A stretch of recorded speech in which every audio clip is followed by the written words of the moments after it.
Señor Jesús. Rezamos un Ave María para que la Virgen nos ilumine con estas lecturas. Dios te salve María, llena eres de gracia, el Señor es contigo. Bendita tú eres entre todas las mujeres y bendito es el fruto de tu vientre Jesús. Santa María, Madre de Dios, ruega por nosotros pecadores, ahora y... Nos sentamos. Como decía el Evangelio,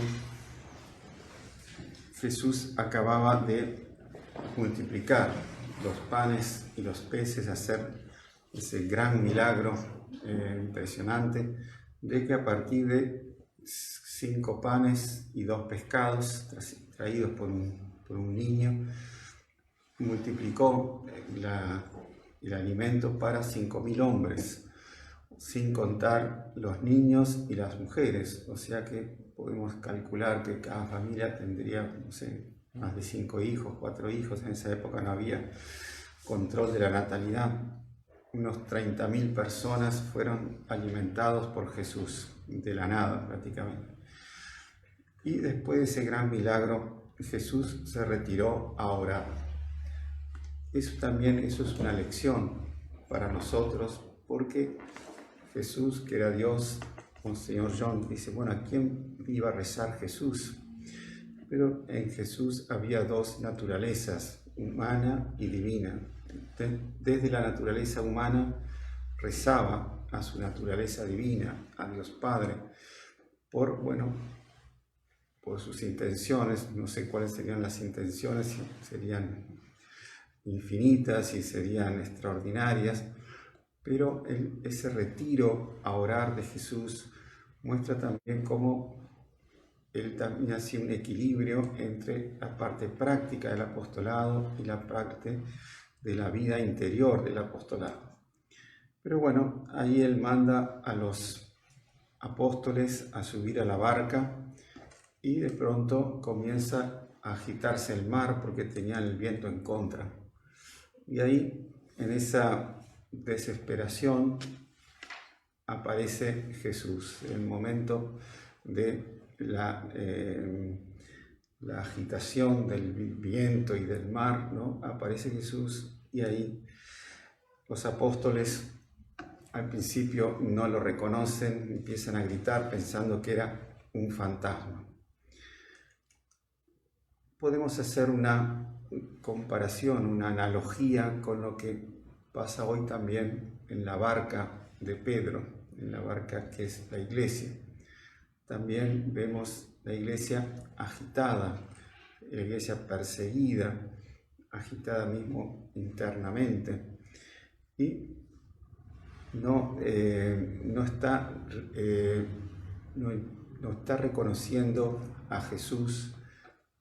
O otra manera, parecería como que Jesús se retiró y no la está auxiliando, cosa que es evidentemente un absurdo, porque la iglesia fue fundada por él y él está continuamente queriendo entrar en unión con ella, entrar en comunicación con ella. Pero ¿por qué? Entonces vemos cómo es que no estamos reconociendo a Jesús para que nos dirija bien en esa barca. Nos está pasando algo como le pasó al profeta Elías. Él pensaba que Dios estaba en el viento huracanado que rompía las piedras y que bajaba las rocas, las montañas, y ahí no estaba Dios. Pensó que estaba en el fuego, tampoco. Pensó que estaba en el terremoto, tampoco. Y de pronto, en una suave brisa, Elías se cubrió el rostro con su manto, salió y quedó de pie a la entrada de la gruta para hablar con Dios. Entonces, lo que estamos necesitando hoy es esa tranquilidad para establecer ese contacto con Dios y poder dirigir bien la barca de la iglesia. Podemos preguntarnos si esa agitación no será que el espíritu del demonio, el espíritu del mundo, el espíritu de la carne penetraron en las filas cristianas y provocaron esa agitación. Entonces, pidamos mucho a la Virgen esa gracia, la gracia de la calma y de la tranquilidad para tener ese contacto con Dios y saber lo que Dios quiere de cada uno de nosotros. ¿Cómo conseguir la calma en un mundo tan agitado, con tantas preocupaciones? Hoy vemos terremotos, vemos la explosión que hubo allí en Beirut, y todo el problema de la pandemia, toda la criminalidad.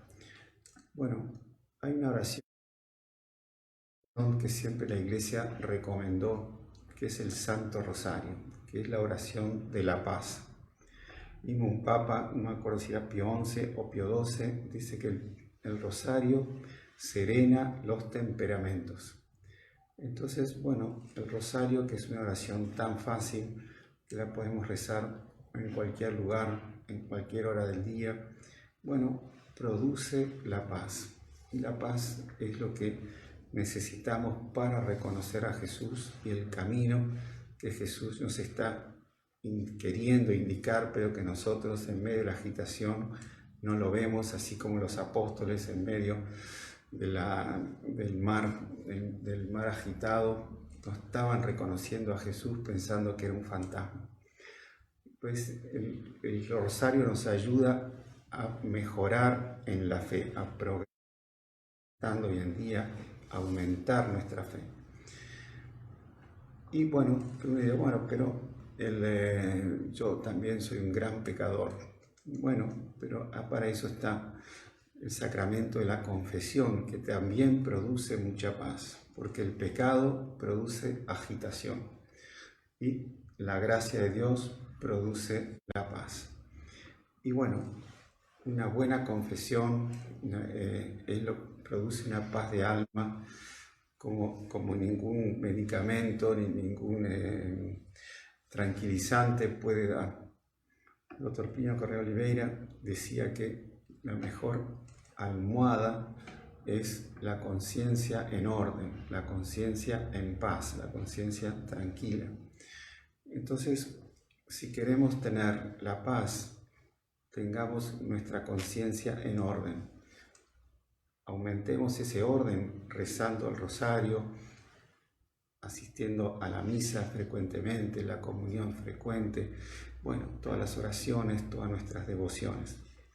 Y así, a medida que vamos la Iglesia, todos nosotros, amarrándonos a Jesús a través de la Virgen, vamos a ver que se van a producir en la Iglesia y en la civilización cristiana esto que nos dice el Salmo. Dice: el amor y la verdad se encontrarán, la justicia y la paz se abrazarán. La verdad brotará de la tierra y la justicia mirará desde el cielo. El mismo Señor nos dará sus bienes y nuestra tierra producirá sus frutos. La justicia irá delante de él y la paz sobre la huella de sus pasos. La justicia acá es la santidad, irá delante de él, de Dios. Entonces, pidamos mucho a la Santísima Virgen no dejarnos sumergir en esa agitación que le pasó a los apóstoles. Al contrario, aumentemos nuestra fe. Y en aumentar nuestra fe podemos hasta caminar por el agua sin hundirnos. Fue cuando dudó San Pedro que se empezó a hundir, y ahí misericordiosamente Jesús le tendió la mano y le dio una reprensión, pero con esa misericordia. Hombre de poca fe, ¿por qué dudaste? Entonces, nunca dudar del auxilio de Nuestra Señora en todos los momentos difíciles. Ave María Purísima. Sin pecado concebida.